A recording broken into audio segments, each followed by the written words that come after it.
Pag-usapan natin yan. Warm heart. Warm heart. Warm heart. Warm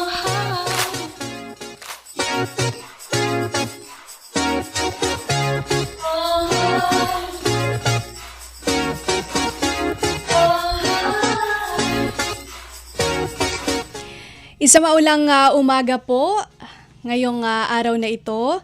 Narito na naman po ang ating programang Warm Heart, ang programang handog ng Radyo Pilipinas World Service na nakasentro sa mental health awareness and education. Kami pa rin po ang inyong kasama sa palatuntunan. Ito po si Bea Gaza de Guzman. At ako naman si Steph Vicente.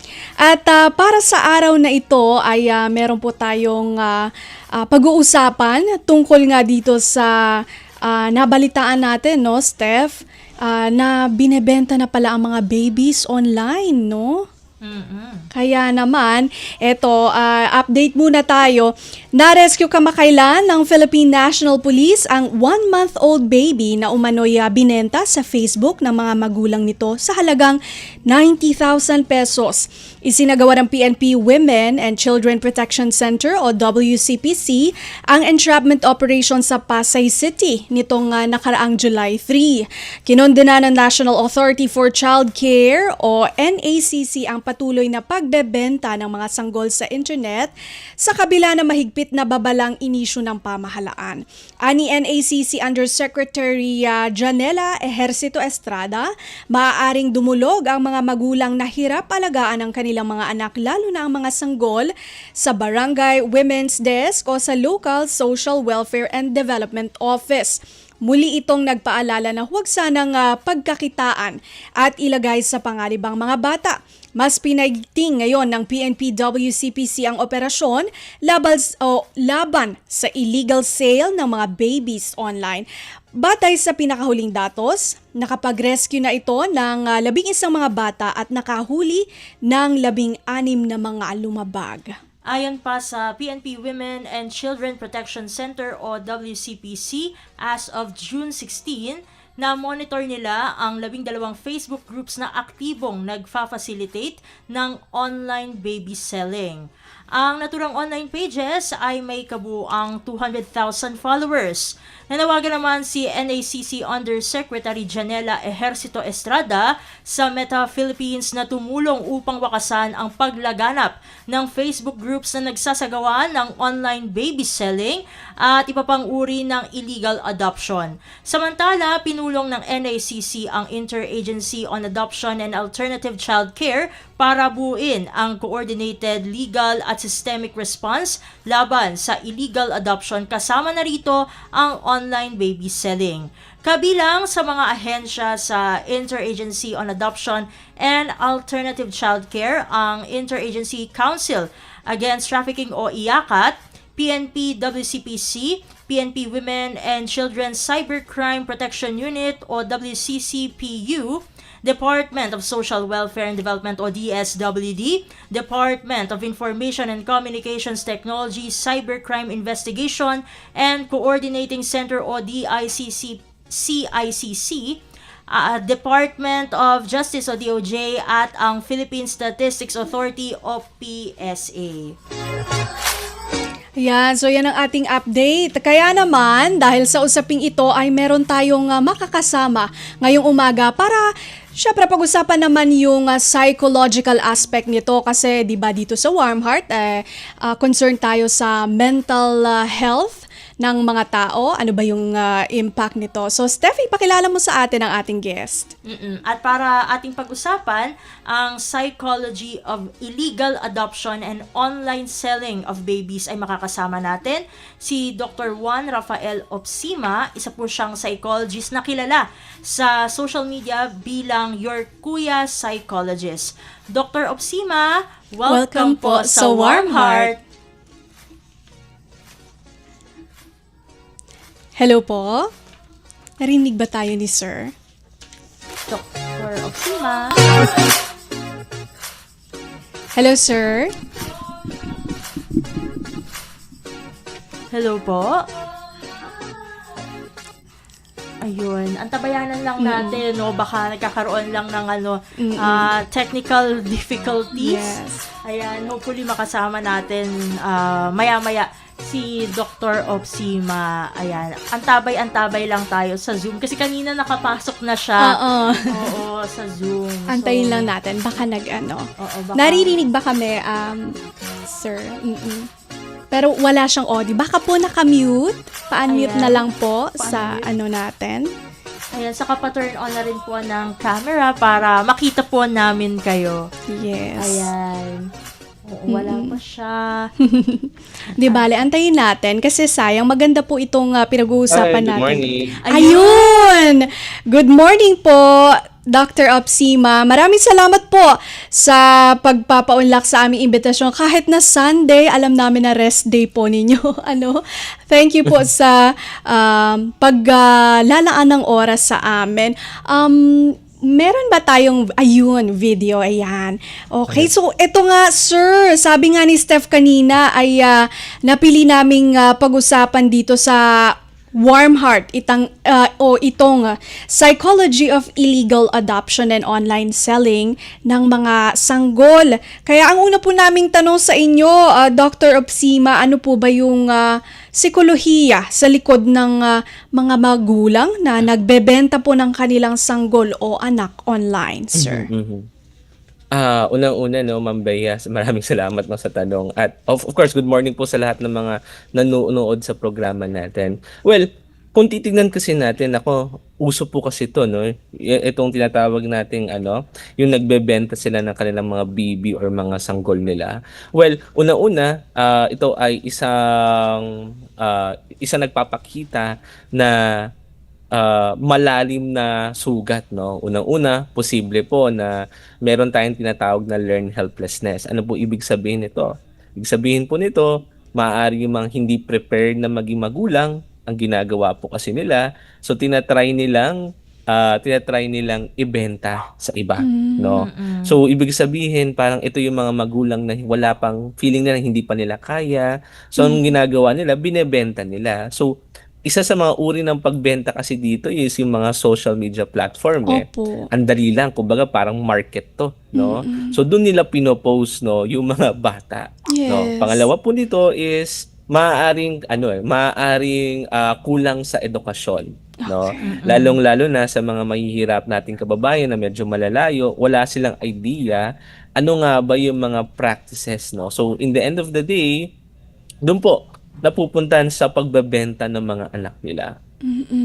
So, parang lack of education, tsaka itong tinatawag na learned helplessness. Meron palang ganun, Steph. Learned helplessness. Ayun, matanong ko lang po, Dr. Opsima, paano po ba nade-develop itong learned helplessness para po sa mga tagapakinig natin na hindi pa nakakaalam ng tungkol dito? Okay. So pag sinabi po kasi natin learned helplessness, ito yung feeling na hindi mo kaya, no? Lalong-lalo na kung hindi mo pinaghandaan ng isang bagay na paparating sa iyo, 'di ba? Ang pagkakaroon kasi ng anak, hindi ito madali. Sabihin lang po natin na kung kayo mag-asawa bago, 'di ba, parang feeling natin hindi natin kaya. Kasal na kayo noon. And handa na kayo. Yes. Yung pakayang hindi handa. So they feel yung helplessness na yung parang walang tutulong sa kanila, hindi nila kaya. So tendency ano po nangyayari? Yung iba, binebenta nila yung baby nila. Or yung iba naman is dito nagkakaroon silang tinatawag natin illegal abortion. So kung mapapanood natin doon sa news, 'di ba? Parang ang daming balita diyan yung kakapanganak lang, iniiwan sa, if you're familiar with sa gas station na 'yon, ayan, yung maaaring matawag natin yung learned helplessness. So kasunod rin po kasi talaga nito maaaring merong condition din, no? Yung tao, no, Okay. maaaring depressed. So kasi pag depressed ka talagang ay feeling mo hindi mo na kaya, 'di ba? So may mga ganon, umaabot sa punto na nagbebenta po ng mga baby nila or sanggol nila. Ayun, mahirap din pong mag-judge, kasi hindi natin alam yung pinagdadaanan. Pero Doc Opsima, bilang tayo po ay dito ay society, at nakapaglatag na rin po kayo ng mga dahilan. Pero sa tingin niyo po, paano po ba nakarating yung ating bansa sa ganito pong estado na yung mga magulang nagbebenta na ng kanilang mga sanggol, tapos ayun, parang walang option? Well, ang pagpasok kasi na tinatawag natin yung social media, yung pag-boom nung digital age kasi natin, naging madali ang buhay, to be honest, no? Kumonect tayo sa tao. Kahit gaano pa kalayo, kasi dati postal eh. Ngayon kasi social media eh. Ngayon, umabot tayo sa ganitong estado kasi bumilis yung panahon natin, no? Unang-una, sabi ko po nga kanina, ang mga social media naging market to, no? Ang dali mo na lang ipagbenta. Actually, ipopost nila na ano tawag dito, ipopost nila na ganito for adoption, illegal blah blah blah. So ang daling kumuha, no? Ang dali lang maghanap. Kasunod po kasi rin nito, maaari rin po sa matinding kahirapan, no? Na umaabot din na dahil wala ng choice, yung magulang, tapos marami ng anak. So tendency, ano nangyayari dito? They are trying to sell their children o yung mga bata, no? Yung baby man sanggol yan, ako, wala pong pinipili yan kapag mahirap ka. 'Di ba? Lalong-lalo na kapag hindi mo kayang buhayin. There are instances, ma'am, na kahit yan ay 4 years old, 5 years old, is they're trying to sell them their children, no? And kasunod po kasi rin ito, syempre masasabi rin po natin na yung mental health awareness, no? For example, maagang nagkaroon ng anak or nagkaroon na buntis, there are tendency ang nasa paligid natin is they would criticize eh. So tendency pag kini-criticize, ayaw nila. So what happened here is umaabot din tayo dito sa tinatawag nating cell or maaaring din ma-abort din po, no, sa mga ganung bagay. Ayun, criticism, no? So parang ano din to, effect din to nung ano ba yung kapag ka, other, di ba? Meron tayong term na othering, ano? Kapag ka, yun, yung hindi naman sa hindi siya normal, pero kumbaga, parang unusual or not common, ganon. Tapos parang i-compare, tapos i-other mo. Siguro dyan na rin yung pang-judge na sinasabi. Siguro dapat ay support yung ibibigay, pero instead of support, yun yung mga natatanggap, kaya din na hirap na parang i-embrace yung accountability na, oh, may baby na, kailangan ganito. Steph, may tanong ka kay Doc? Ito naman po, Doc. Ano naman po yung psychological effect sa bata kapag hindi siya lumaki sa kanyang mga sariling magulang? Kasi minsan, 'di ba, sa mga teleserye nga nakikita natin na kapag nalaman ng isang character na ampon siya, parang at times hindi tanggap. Although syempre in real life hindi naman ganito talaga lahat ng cases. Pero paano po kaya yun, Doc? Well, kung ang pag-uusapan natin dito, Ma'am Steph, ang pag-uusapan dito, there are instances naman talaga, even though na may mga taong pumunta sa illegal adoption, they are capable to nourish yung bata, no? Naalagaan mismo. Kung yan ay mga baby pa, kasi hindi pa nila kilala yung tunay nilang magulang, ayan. So may mga magulang na talagang they would like to have this child, talagang buong puso naman nilang buong puso nilang minahal. Ngayon, there are instances kasi na paglaki, natural na nagkakaroon tayo ng confusion kung saan nga ba tayong galing. Sino ba ang parents natin? Merong ganyan hahanapin at hahanapin. There is an implication na parang tinatawag natin void, no? Na parang, saan nga ba ako? Sino nga ba ang mga magulang ko? 'Di ba? So, there would be at times diyan na, alam mo yung issue nila about their real thing sa buhay nila. So isa po 'yon na nagiging posible na ma-experience ng isang bata na hindi lumaki sa kanyang sariling magulang. Ngayon, there are instances naman kapag ang bata, halimbawa 8 years old, 10 years old, pina-adopt mo, or 7, may isip na yan. So, ang magiging problema naman doon is syempre yung emotional security, yung attachment niya doon sa magulang niya. So, doon po na pwede magkaroon ng problema. Ngayon, kapag po nagkaroon ng gano'n ng bata, so talagang magkakaroon ng crisis, no? Yung batang na na kuha, no, through illegal adoption. So dumedepende ito, ma'am, sa edad, no? Kung yan ay baby, usually pag nandiyan na ang guardian at nabigyan mo na, na-nourish mo na, di ba? Lumalaki, ikaw na yung tunay na, ikaw yung titingnan niyang magulang. Pero kapag ikaw ay nakuha mo within the age of mga 5, 6, 7, ibang usapan naman ng ganong implikasyon, no? Emotional attachment, lalong-lalo na, ito yung nanay niya, inaalagaan niya, tapos merong binigay siya sa iba. So talagang parang mayayanig mo yung mundo ng bata na it could result to a very traumatic incident din. Ganun po. Maihabol ko lang din po, Doc. May times po ba na maaaring makaramdam ng isolation itong mga adopted children na ito? Maaari po, no, Ma'am Steph. Maaaring makaramdam sila ng isolation. Depende po, no? Kapag dumating na yung panahon na parang gusto nilang hanapin. Pero sabi ko nga po, there's a part of it, no, na kung sino man po yung kinalakihan nilang magulang, kailangan din nilang i-explain na ganito ang sitwasyon nila.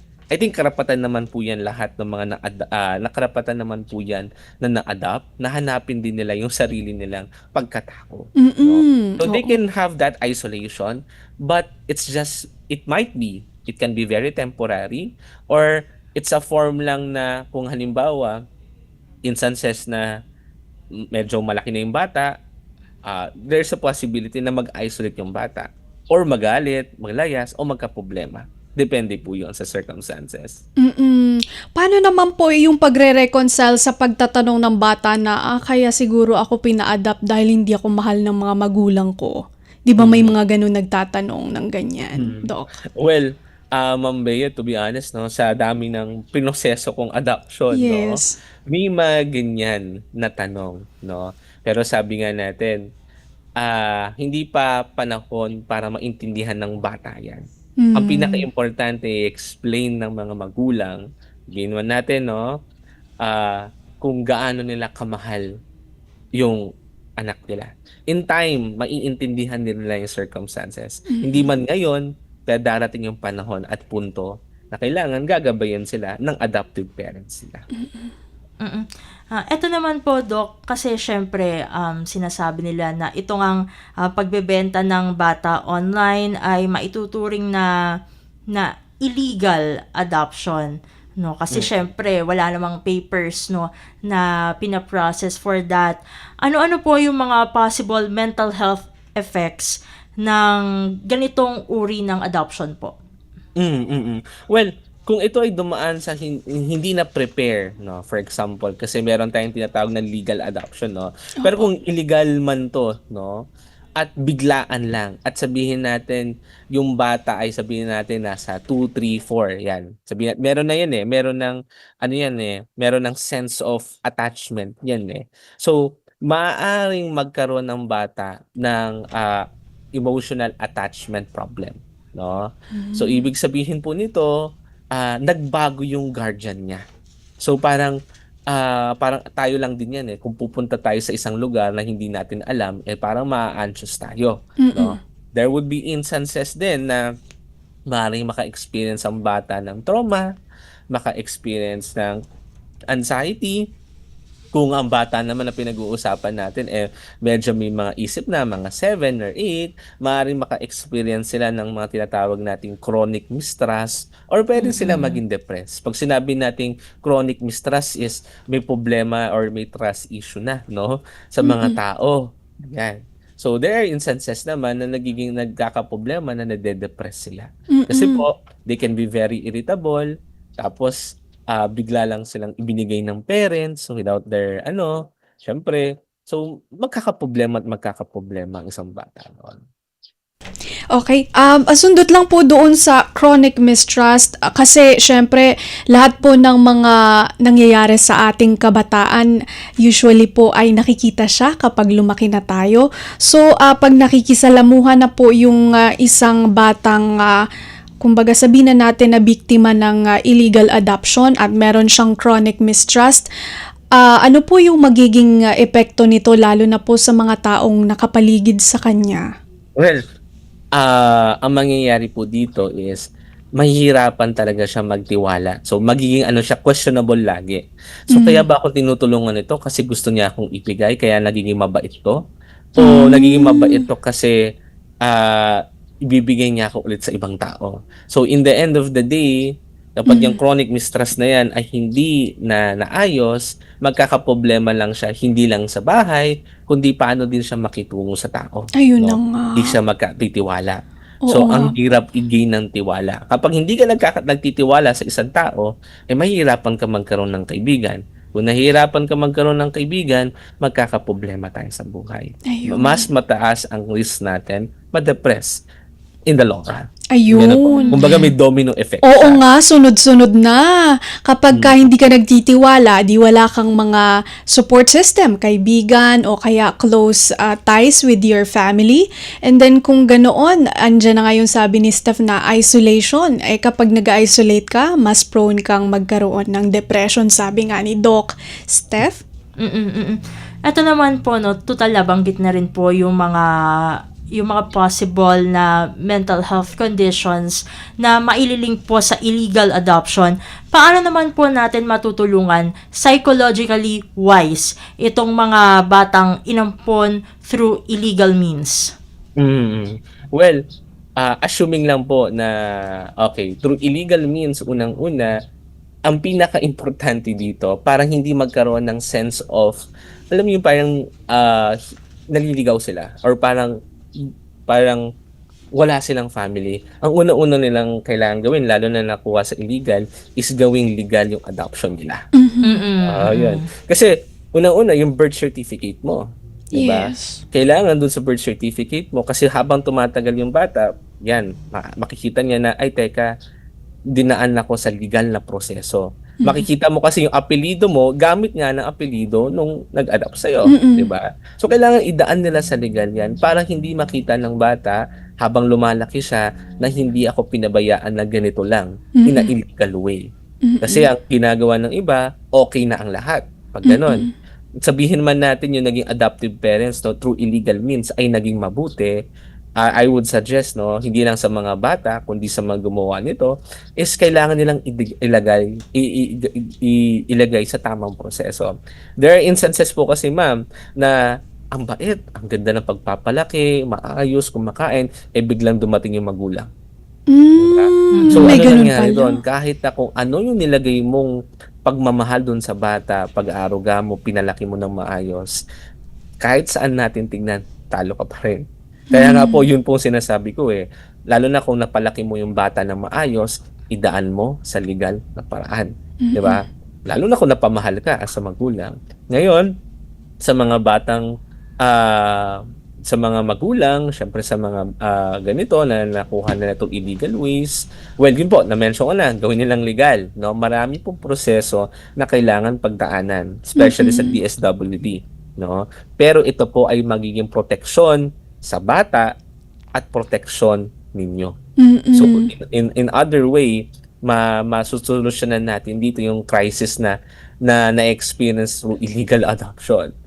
At the same time, syempre, para maiwasan din po natin to sa mga magiging problema, hopefully is maging mas stricto pa sa monitoring through social media, yung mga for sale na bata.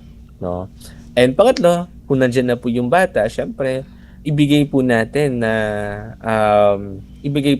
dito yung, kung tayo yung naka-adopt through illegal ways, ibigay natin yung tamang pagmamahal, and tamang pag-aaruga.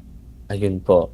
So, as I mentioned, kung ayaw nung bata, sabihin natin may nakakakilala, so, one thing na sinasuggest ko is through psychological intervention. Lalo na kung in-adapt mo is 8 years old na 10 years old, kailangan po nila ng intervention. No? Ayun. So, sa DSWD po, meron po mga ganyang mga services din natin. Doc, based na rin po siguro sa experience nyo, alam namin na expert po talaga kayo dun sa mga ganitong bagay, lalo na po yung sa mga violence against women and children. So, paano naman po yung sa part ng nabibigyan din po ba ng psychological intervention yung magulang naman na nagpamigay ng kanyang anak? Parang kailangan po ba nating i-correct yun? Meron po bang something sa behavior niya na bakit ganun yung ginagawa, binibenta niya yung anak niya, may kailangan ba tayong gawin doon para maitama, Doc? Actually, tama rin po kayo doon, no? Sa pagkakataon na yung mga magulang na nagbigay, so we usually, we provide yung tinatawag natin, crisis intervention through counseling. Kung ano nga ba naging reason, kung ano ba nga naging problema. Usually kasi dyan, ang nakikita ko mga nagiging issue is, yung parents, talagang financially struggling sila, no? Yung support from the government na financial, ayun po, isa rin yun. There are instances naman na solo, kumbaga dito, Solo parent. hindi mo alam kung sino yung tatay, ganyan. So, ano nangyari? Ayun po, binenta. So, yun po, kinakailangan rin po natin ng mga counseling, kinakailangan din natin ng intervention, no? So, usually yan po yung mga ginagawa din natin. Lalong-lalo na sa part ng mga tunal or biological na magulang po. Ayun po. Paano po na-measure kumbaga ang change of behavior dito sa mga ganito? Sa ganitong pagkakataon po, sa aking experience, no, with the DSWD and biological, meron pong ganyan. So, ang ginawa ni require siya ni, kumbaga dito, isa sa mga paraan dito is kailangan umattend yung magulang ng counseling doon sa institution. No, kailangan niyang ipakita na siya ay capable. Kung hindi siya capable, nasa jurisdiction pa rin ng either kung may family or under the DSWD. Kung yan ay kaya niya, igagrant naman siya, no, ng institution kung siya ay fit na. So, ganun po yung minsan nagiging basihan. Talagang monitoring, counseling, progress, o kung natawag ng progress report yan. Ayun, gusto natin yan, Steph, yung progress report kasi doon makikita yung development, Dahil, syempre, gusto natin hindi lang yung tinutukoy kung ano yung suliranin, kundi inaalam din natin kung paano yung solusyon ay gumagana ba o hindi. Steph? Ayun. Siguro, ito na lamang po, Doc, no? Ano naman po yung inyong huling mensahe para sa ating mga tagapakinig, lalo-lalo na kung baka meron tayong mga tagapakinig dyan na nag-iisip-isip, no, tungkol sa pagpapaampon. Ayan po. So, kung talagang, syempre, mensahe ko lang po, no, unang-una, sa mga gustong mag-adopt, no, tayo po ay dumaan sa legal na paraan. Okay? Wag po tayo mag-shortcut, no? Kasi magkakaproblema po tayo dyan in the long run. Sa mga tao naman na they are planning to, kumbaga yung mga kababayan natin gusto nilang ibenta yung mga anak nila o anak nila, ang hikayat ko po is, maaari po silang pumunta sa institution, no? For counseling, baka tayo ay talagang lang na, kumbaga kailangan lang ng tulong para luminaw yung isipan natin. Kung feeling natin tayo ay na-overwhelmed. May mga mental health institution po tayo na willing pong tumulong, no? Pagdating sa mga decision nyo rin, no? Kasi usually pag ganito, magulo ang isipan So, maaari po yun. Pwede po tayong humingi ng assistance doon. And gusto ko lang po sanang sabihin na yung mga bawat bata, no, yung mga anak, no, at yung mga kung ano po meron tayo ay karapatan rin po nating mahalin. So sana hindi lang po ito basta mabilis lang na ito turn over na ganun-ganun lang, na ganun lang sa buhay. And yun po, isa rin to bago tayo matapos, syempre, as I mentioned lagi, yan, family planning para hindi rin naman po tayo mapunta doon sa sitwasyon na hindi na pala kaya, di ba? So, para maiwasan din yung mga ganung bagay. Okay, ayan, family planning, 'di ba? Para Oo. hindi tayo malagay sa sitwasyon na alanganin. Maraming salamat po, Dr. Obsima. Siguro pinaka-last na lang, baka mute sa ating mga taga-pakinig, shout out. May nakikinig dito. Hello po kay Aliza Noblesa. Ayan. Sila po dito sa ating mga viewers, baka interesado sila, may mga gustong mag-reach out sa inyo. Saan po nila kayo mahahanap, sir? Opo. Pwede po nila akong i-message sa Your Kuya Psychologist, doon sa aking FB page po, sa mga inquiries din po, no? For mga mental health awareness and yung mga ganitong adoption processes natin. Ayun. Thank you po sa inyong oras na inilaan sa amin at mga viewers. Thank you. Thank you po. Thank you po. Ayun. Si Dr. Juan Rafael Obsima, isang psychologist at mas kilala sa social media bilang Your Kuya Psychologist. Okay, magbabalik po ang Warm Heart makalipas po ang ilang paalala.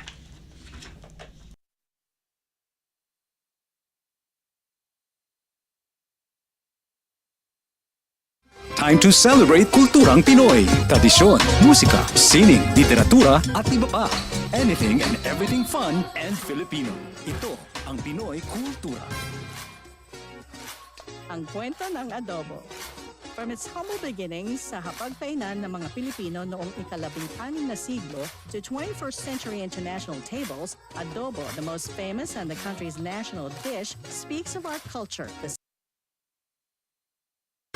Time to celebrate kulturang Pinoy. Tradisyon, musika, sining, literatura at iba pa. Anything and everything fun and Filipino. Ito ang Pinoy Kultura.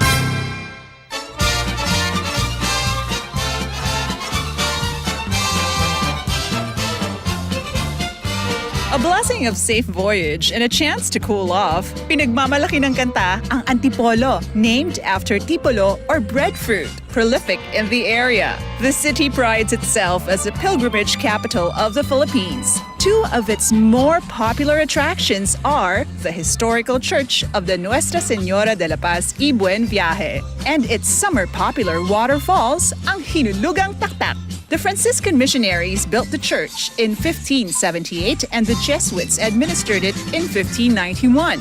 Thousands traveled to pray to Our Lady of Peace and Good Voyage, brought in from Mexico in 1626 and enshrined in the cathedral. A favorite tradition is trekking to the shrine on Good Friday Eve and May 1st. Another tradition is having new cars blessed at the church. Many believe it will ensure the safety of the car and its passengers. OFWs also pray for success abroad. Pagkatapos ng pagpapala sa misa ay ang inaabangan ng mga bata ang pagligo sa sikat na Hinulugang Taktak, described playfully in its song. It was first opened in July 1952, became a national park in September 1990, and a protected landscape in November 2000. In 2002, it had to be rehabbed because of water pollution. In February 2020, Hinulugang Taktak reopened, together with unique recreational installations for wall climbing, hanging bridges, and a spider web platform. And don't forget, before you leave, ang pasalubong. Sikat sa lugar ang suman at mangga. But you can also bring home antipolo in a jar, like cocoa jam, latik, kalamay, or adobong kasoy. So, no time to waste. Get into the culture, enjoy a blessing, and have some fun. Tayo na! Calling all runners ang out Pinoy there. Kultura. Because Ipakita our culture ang pagmamahal is sa cool. inang bayan at soberanya. Halina't makilahok sa takbo para sa West Philippine Sea 2025 sa Quirino Grandstand, Manila sa darating na July 27, 2025. Mayroon itong tatlong kategorya, 3K, 5K, at 10K. Race shirts are provided to all registered participants. Hayaan ang mga yabag ng ating mga paa ang maging simbolo ng nag-aalab na pagmamahal at pakikibaka para sa West Philippine Sea. Para sa registration at karagdagang detalye, bisitahin ang official Facebook page ng Philippine Information Agency. Isang mensahe mula sa PIA at ng himpilang ito. Ito ang Radyo Pilipinas World Service. Radyo Pilipinas World Service. Ang online digital platform station ng Presidential Broadcast Service, Bureau of Broadcast Services.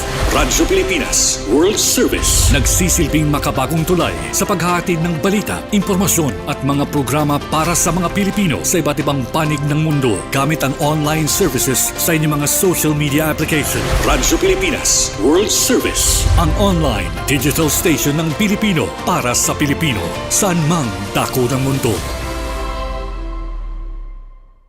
Attitude of gratitude. Attitude of gratitude. Attitude of gratitude.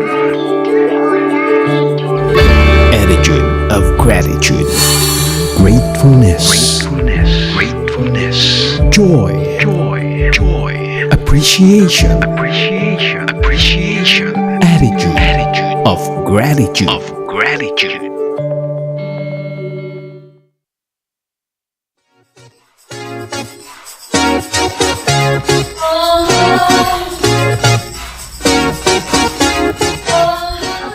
At tayo nagbabalik na sa ating programang Warm Heart. Ayan, tulad ng inyong napakinggan kanina lang dun sa ating stinger, nandito na naman po tayo sa segmentong Attitude of Gratitude. Ayan, para sa mga hindi po nakakaalam, ayan, medyo balikan lang natin yung ating pinag-usapan last week. No? Kasi eto, ano-ano ba yung mga pwede nating itanong sa ating mga sarili, ayan, na pwede nating ipagpasalamat para sa araw na ito. At hindi lang para sa araw na ito, kundi sa araw-araw nating pamumuhay. Una na dyan, ayan, medyo rewind lang tayo para pwedeng makakatch up ang ating mga tagapakinig. Una, ano ba yung nangyari sa'yo na today na mabuti? Yan, what happened today that was good? Ayan, pangalawa, sino-sino yung mga pwede mong mga, kumbaga, ipagpasalamat. Ayan, which people in my life am I grateful for? Pangatlo naman, what am I taking for granted that I can be thankful for? Pang-apat, ano ba yung mga na-accomplish natin today? Ayan. Pang-lima, ano ba yung pinakahuling libro na aking nabasa, no, na ating nabasa o movie, palabas o social media clip, no, na talagang na-appreciate natin. Pang-anim, ayan, ano yung ating nilook forward, no, para sa linggong ito, hindi man sa linggong ito, pwede sa susunod na buwan, susunod na taon, at bakit? Ayan, at pang-pito, no, ano ba yung kumbaga, yung kindest thing na someone has said or done lately. At ang panghuli na pwede natin itanong sa ating mga sarili ay ano ba yung pwede nating i-celebrate today. Ayan, mukhang ako ata ang mauuna ngayon. Sige. Kasi si kasamang Bea ang nauna last week, no? Sige po. Ayan, siguro maiugnay na lang natin ito, no, sa bagyong Krising, no? Kasi although syempre alam naman natin yung sitwasyon ng ating mga kababayan, no, sa ibang bahagi ng Pilipinas, siguro sa part ko, no, bilang alam naman natin sa Bulacan, no, ay bahain. Oo nga, Diba? Steph. Siguro ang aking pinagpapasalamat is wala na kami dun sa lugar na talagang binabaha. Kasi nung May 2022, no, mga ilang araw lang ata bago yung presidential elections, ay nakalipat na kami, no, although for rent ito, no, kasi medyo biglaan ang paglipat due to very personal reasons, ay siguro yung pinagpapasalamat na lang namin, no, ng buong family is napunta kami dun sa lugar na hindi na talaga kami binabaha. Kasi nung time na dun pa kami, dun sa binabaha, may time pa na talagang nagbabangka pa kami para lang makarating dun sa kanto nung subdivision. Minsan pa nga, no, kasi nung pandemic, 'di ba, ano tayo, skeletal ang setup natin dito sa opisina. Ay minsan kailangan kong magpaalam na hindi ako makakapasok kasi ako lang mag-isa sa bahay at hindi ako makaalis basta-basta dahil baha hanggang dibdib sa daan, no. Pero syempre ngayon medyo sinuswerte tayo. Ayan, nakakapasok na ako ng matiwasay, ng hindi ko na kailangan pagdaanan yung mga pinagdadaanan ko dun sa dati naming tinirhan. At ayun, ayun, thankfully, no, kahit maulan, no, maulan this past few days at maulan pa rin naman, hanggang ngayon ay nakapasok pa din na tuyo. Ayan. At nakapag-duty tayo at nakapag-programa tayo ngayon. Thank you. Dito sa Warm Heart, no. Ayan. So, yun yung aking pinagpapasalamat for today. Ano naman ang sayo kasamang Bea? Ayun. Thank you, Steph. Ayan, for sharing sa mga bagay na ipinagpapasalamat. Kagaya ng nabanggit ni Steph kanina, dito po kasi sa Warm Heart ay ini-encourage natin yung attitude of gratitude bilang ito po ay nakatutulong sa ating mental well-being. At sabi nga sa pag-aaral, di ba, Steph, ito ay nakakahaba na rin ng buhay, meron kasing study na nagsasabing yung health ay mas nag-improve kapag mas grateful ang isang tao. Although hindi naman po natin dinidiscount yung mga taong talagang currently ay may mga pinagdadaanan at aminin natin mahirap maging grateful. 'Di ba? Lalo na kung ikaw ay nasa sitwasyon na mahirap talaga. So ito pong segment na ito ay hindi po nagde-discount ng mga difficulties and hard experiences ng mga tao. Kami din po ni Steph ay natututo pa lang din na i-practice ang attitude of gratitude. Speaking of, ayun, tinanong ako ni Steph kung ano ba yung bagay na ipinagpapasalamat ko naman. So, para sa segment ng attitude of gratitude on my part, siguro thankful ako kasi recently nalaman ko sa aking parents and relatives na yung lola ko ay na-ospital. Hello po sa aking lola. At thankful ako kasi kahapon nag-update sila na nakauwi na siya from the hospital. So, natutuwa naman ako. Nagkasakit kasi siya. Although matanda na rin kasi si Lola, so, syempre, pagka matanda na, marami na rin iniinda, ganyan. Pero natutuwa ako na naka-recover and thank you po sa mga naging part ng kanyang recovery and healthcare. Lalo na po sa Batanes, yung ating Batanes General Hospital. So, ayun, natutuwa ako kasi syempre gusto naman natin na tayo ay magkaroon ng mabuting kalusugan para yung mahal natin sa buhay makasama pa. Although napapa-reflect ako ngayon at hindi ako nakakauwi masyado.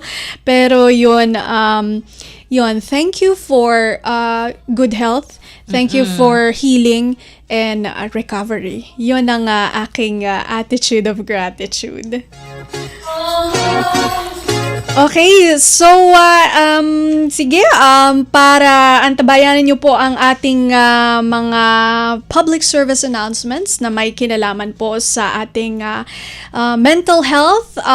Siguro ito yung mga announcements tungkol sa maghahanda tayo dyan ng mga hiring and mga announcements tungkol sa mga studies ng mental health.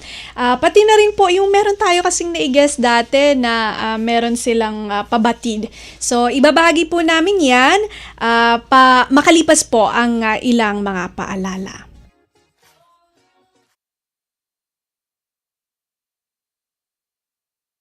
Time to celebrate kulturang Pinoy. Tradisyon, musika, sining, literatura at iba pa. Anything and everything fun and Filipino. Ito ang Pinoy Kultura. Bahay kubo, kahit munti. It's a song Filipino mothers teach their kids early on. A sort of teaching song. Natuturo sa mga bata magbigkas ng salitang Pilipino. Of all things, pangalan ng mga gulay. And maybe encourage them to eat vegetables? Everyone knows it. If you don't, hindi ka lumaking batang Pilipino. Wikipedia describes it as a Tagalog folk song that talks about a cube house made of bamboo with a roof of nipa or palm leaves, surrounded by different vegetables found in the Philippines. Wikipedia says it's from the lowlands of Luzon. It's said to have been written by national artist Felipe Padilla de Leon, was first included in the collection of Filipino folk songs in 1924. In 1966, famous soprano Silvia La Torres sang her version of it on her album.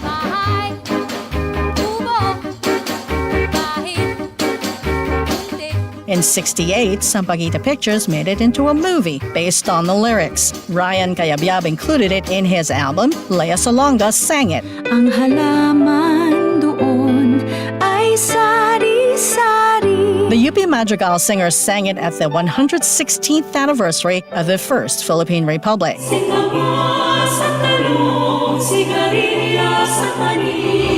Bahay Kubo is a long-lasting legacy. You still hear it today. Laman ng mga trivia contest. The number of Filipino school children that have sung the tune are legion, many doing so ad infinitum in school programs, making it the most recognizable and easy-to-remember tunes ever.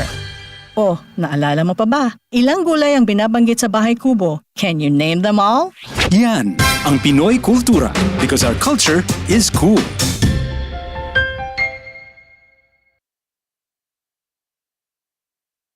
Uy, nabiktima ka na ba ng fake news sa panahon ng digital media?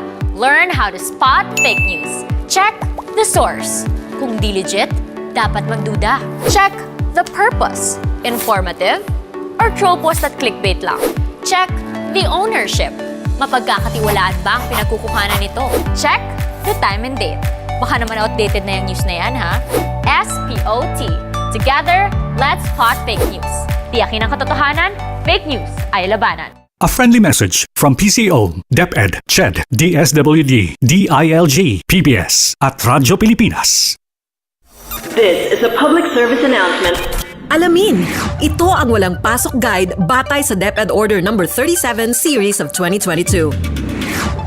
Sa panahong may bagyo, automatic na walang pasok for all levels sa mga lugar na may nakataas na Tropical Cyclone Wind Signal o TCWS number 1, 2, 3, 4 at 5. Automatic suspended naman ang klase at trabaho kung ang TCWS ay inilabas sa oras na nagsimula na ang klase. Para sa mga lugar na hindi kabilang sa TCWS, ngunit nakararanas ng malakas na hangin o ulan, nakadepende kay Mayor o kay Governor ang desisyon sa suspensyon. Tandaan, sakop lamang ng DepEd Order na ito ang levels K-12 sa mga pampublikong paaralan, ngunit may option naman ang mga pribadong paaralan, state or local universities and colleges na sundin ito.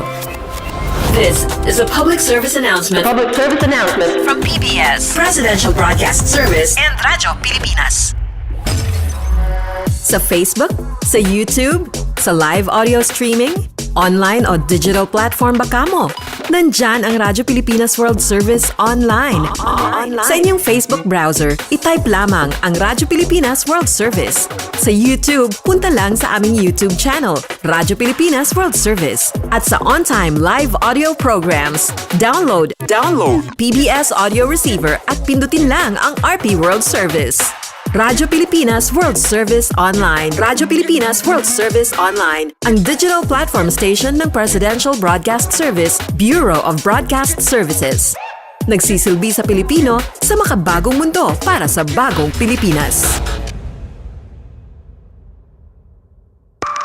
Warm Heart. Warm Heart.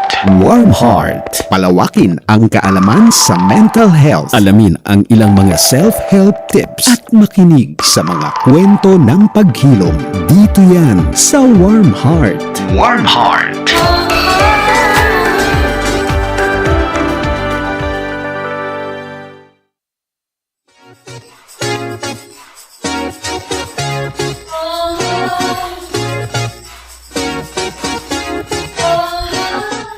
Ayun, at nagbabalik tayong muli dito sa ating programang Warm Heart. Dadako na tayo sa ating mga public service announcements. Okay, Ayan, pasadahan yes. nyo na muna.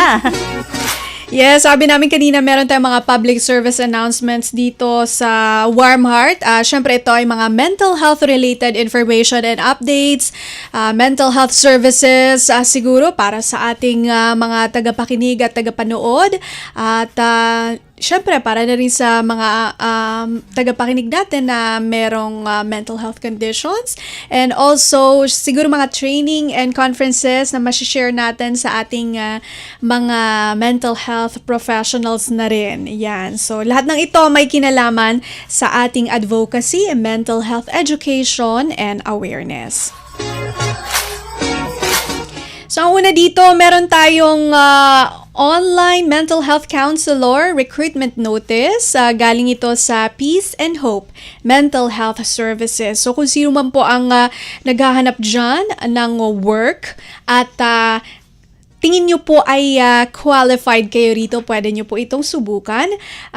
Peace and Hope Mental Health Services, ayan, currently recruiting freelance online mental health counselors at naghahanap po sila ng, ito yung position details yung job title, freelance mental health counselor, online.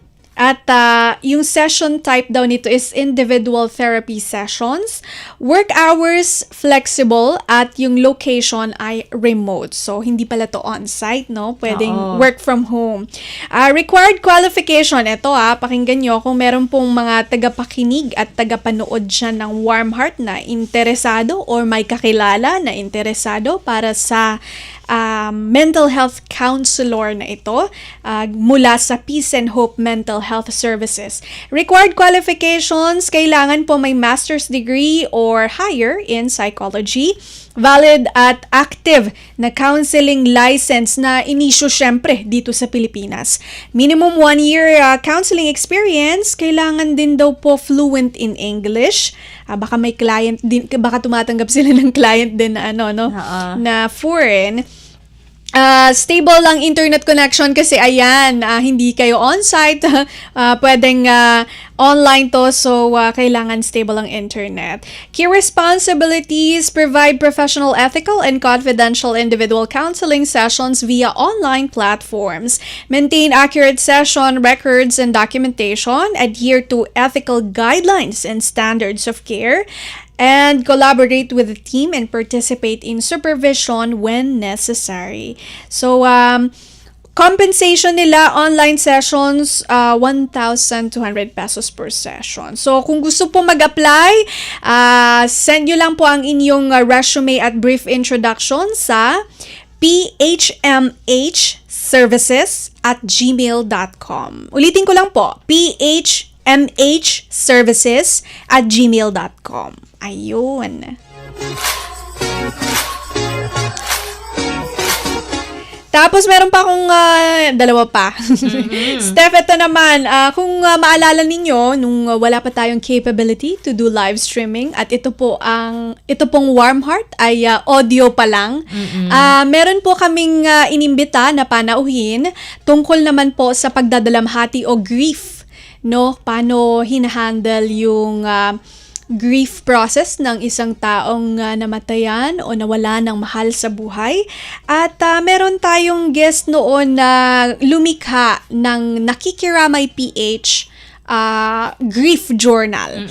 At nag-abiso sila, Steph. Ito, yan. This is AJ, founder of Nakikiramay PH. After 3 years of growing, grieving, and healing with you, I've decided it is time for a gentle pause. Sabi niya, so magkakaroon ng pause or pansamantala munang hindi gagawa ng grief journal ang Nakikiramay PH. Simula po sa September 1, 2025 ay magsisimula yung kanilang, ano bang pwede natin sabihin dito? A pause talaga or temporary mawawala yung operation nila, no? During this time, hindi raw po sila mag-iimprenta ng grief journal. So, kung gusto nyo pong makakuha ng kopya, ito para to minsan sa mga loved ones, pwede mo siyang i-gift. So yun, pwede pong makipag-ugnayan sa Nakikiramay PH only until August 15 para po i-order nyo yung inyong grief journal kung gusto nyo po pong mag-avail. Meron lang silang 2 weeks para i-fulfill at i-wrap up yung kanilang orders. So, until September 1 na lang sila. Pero sabi ni Miss AJ, hindi naman po niya permanenteng sinasarado ang pintuan ng Nakikiramay PH. At nagpapasalamat din po siya dahil ito ay nakatulong hindi lamang sa kanya, kundi dun sa mga taong nabahagian nitong Nakikiramay grief journal.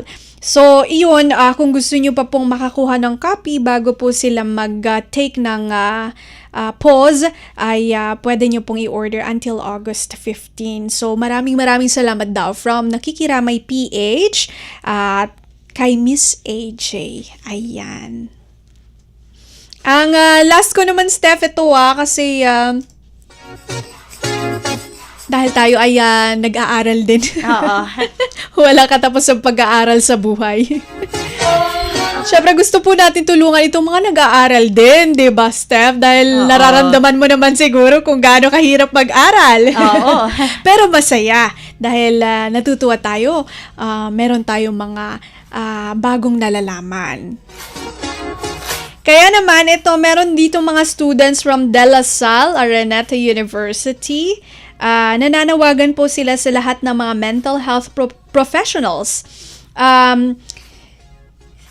Ito pala mga De La Salle Araneta University students na ito ay undergraduate at kasalukuyang lumilikha ng kanilang o ginagawa ang kanilang thesis hinggil sa emotional contagion and professional identity sa mga mental health professionals. So, meron na tayong napag-usapan dati sa Warm Heart na emotional contagion, no?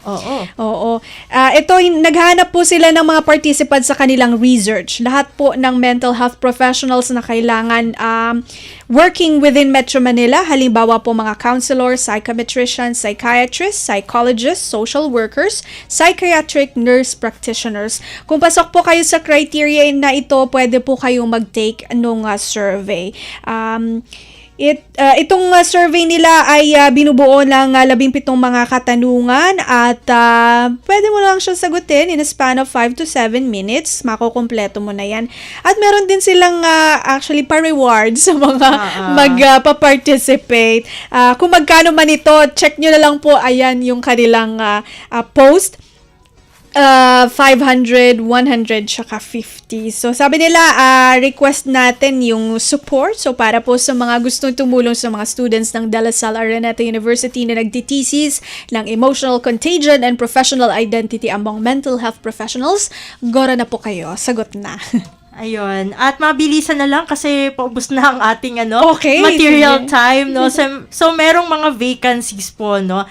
Sa National Center for Mental Health mismo, na NCMH. Ayan, sa mga interesado, ayan, nakikita naman siguro sa screen, no? Yes. Ayan, mabilisan na lang talaga. Ay pwede nyong kontakin ang kanilang Human Resource Management Office, National Center for Mental Health. Diyan yan, sa Mandaluyong, pwede po silang tawagan sa 8531-9001, local 224. Meron din silang email, hrmo@ncmh.gov.ph. At bukod dyan, meron din pahabol from NCMH dahil alam naman natin na National Disaster Resilience Month ngayon. At nataon din na merong mga bagyo, this month. Kaya naman, sabi nga ng NCMH, sa panahon ng sakuna, ang pagiging handa ay hindi lang physical, dapat pati emosyonal. Ayan. Yes, tama yan. Hindi ka lang dapat ready sa ulan, pati sa stress, trauma, at biglaang scene zone. Ayan, anong scene zone yan? Ayan, kaya ngayong July ay kailangan, sabi nga ng NCMH, magplano, ahead, prep our minds, our bags, and our barangays. Ayan. Okay. So, ingat-ingat po tayo. At last na lang from Ateneo. Ayan, kasi kanina Lasal may Ateneo naman. Dahil bubuksan nila ang Brief Psychological Services o BPS, again, ulit, very soon. Ayan, sa mga hindi po nakakaalam, since 2021 ay nakapag-provide na po itong BPS ng 7,000 free counseling sessions sa mga Pilipino na dumaraan sa emotional distress. At para sa karamihan, ito yung kanilang first time na makakuha ng mental health support. Ayan. So, pwede kayong mag-donate, a donation of 600 pesos can fund one free session for someone in need. Ayan. Sabi nga nila, yung suporta ay makapaghahatid ng mental health care within reach, one conversation at a time. Okay, ayan marami tayong mga public service announcements.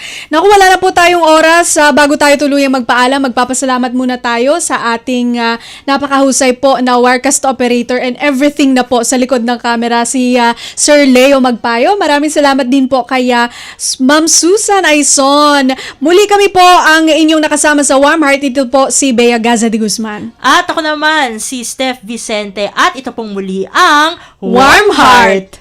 Okay. Hong Hong